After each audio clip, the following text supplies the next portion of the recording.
बीच एक और बड़ी खबर यूक्रेन से है, जहां रूस का अटैक अब और भी ज्यादा तेज हो चुका है और विद्रोह समाप्त होने के बाद रूस ने मिसाइल और ड्रोन अटैक करना शुरू कर दिया है।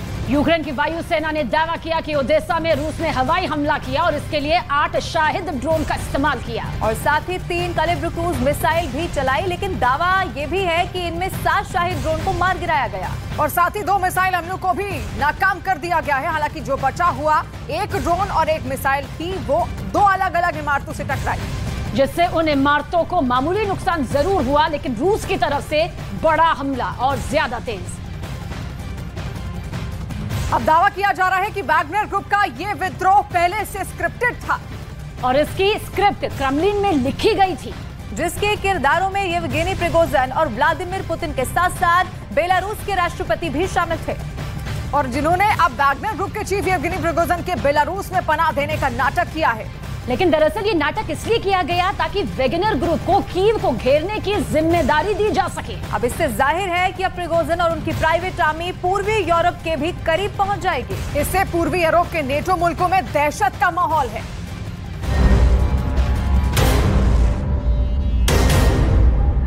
अमेरिका नाटो को लग रहा था कि 4 जून से यूक्रेन का काउंटर अटैक रूसी सेना की रक्षा पंक्तियों को तबाह कर डालेगा, लेकिन हकीकत में यूक्रेनी सेना के 250 से ज्यादा टैंक महज 17 दिन में तबाह हो गए। यहां तक कि काउंटर अटैक के पहले हफ्ते में यूक्रेनी सेना के 10,000 सैनिक मारे गए। अमेरिका, ब्रिटेन, जर्मनी और फ्रांस से मिले घातक टैंक बख्तरबंद सब तबाह हो गए। इसीलिए पश्चिमी देशों ने वैगनर के कंधे पर बंदूक रखकर पुतिन को हराने की कोशिश की, लेकिन वो फेल हो गए। अब वैगनर ग्रुप के 25,000 लड़ाके पुतिन के लिए फिर से वफादार हो गए हैं, जबकि Wagner chief Yevgeny Prigozhin Belarus चले गए हैं। खबरों के मुताबिक रूस में वैगनर आर्मी ने विद्रोह शुरू किया तो पुतिन ने लुकाशेंको को फोन घुमाया। काफी देर तक दोनों के बीच बातचीत हुई, चर्चा हुई कि कैसे वैगनर चीफ येवगेनी प्रिगोजिन को मनाया जाए। एक प्लान तैयार होता है और बातचीत गुप्त रहते हुए फोन कट जाता है। कुछ देर बाद लुकाशेंको येवगेनी को फोन लगाते हैं और थोड़ी देर में फैसला हो जाता है कि वैगनर लड़ाके मॉस्को से बाहर जाएंगे और येवगेनी बेलारूस जाएंगे। Мы всегда с уважением относились к их героическим поступкам на фронте и будем всегда.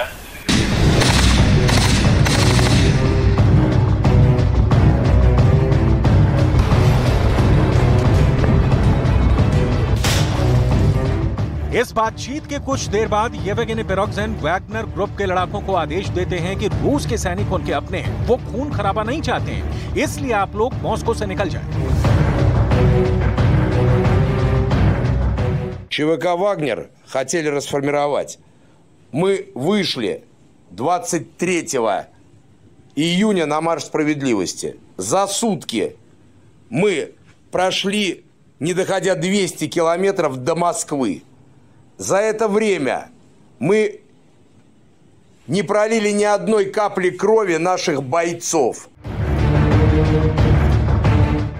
लेकिन सवाल यह है कि आखिर इन चंद घंटों में ऐसा क्या हुआ कि क्रेमलिन पर कब्जे का इरादा रखने वाले येवगेनी प्रिगोजिन अचानक अपने लड़ाकों को वापस भेजने लगा और खुद बेलारूस जाने की बात करने लगा।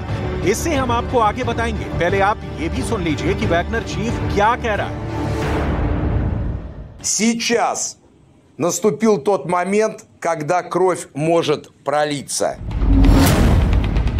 5 मिनट की जंग में फंसे ज़ेलेंस्की। असल में वैगनर ग्रुप के लड़ाकों ने मॉस्को में एक भी गोली नहीं चलाई और ना ही खून बहाया। इसके पीछे पुतिन का वो वॉर गेम है जिसने यूक्रेन के होश उड़ा दिए हैं। अब खबर आ रही है कि वैगनर ग्रुप के चीफ बेलारूस क्यों जा रहे हैं। बेलारूस से यूक्रेन पर वैगनर का हमला। पश्चिमी मीडिया के मुताबिक वैगनर लड़ाके यूक्रेन पर अब बेलारूस से हमला करने जा रहे हैं। बेलारूस के दक्षिण में यूक्रेन है, जबकि उत्तर पूर्व में रूस। पूर्वी यूक्रेन के बखमूत और सोलेदार पर वैगनर ने कब्जा करने के बाद वहां पर रूसी सेना को इलाका सौंप दिया है। अब सवाल उठता है कि बेलारूस की तरफ से वैगनर क्यों हमला करेगा।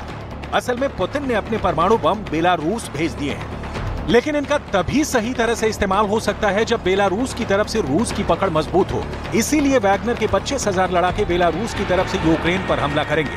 वैगनर के 25,000 लड़ाकों को यूक्रेनी सेना से लड़ने में महारत हासिल हो चुकी है। इसीलिए बखमूत के बाद अब बेलारूस की तरफ से वैगनर यूक्रेनी सेना पर हमला करेगा।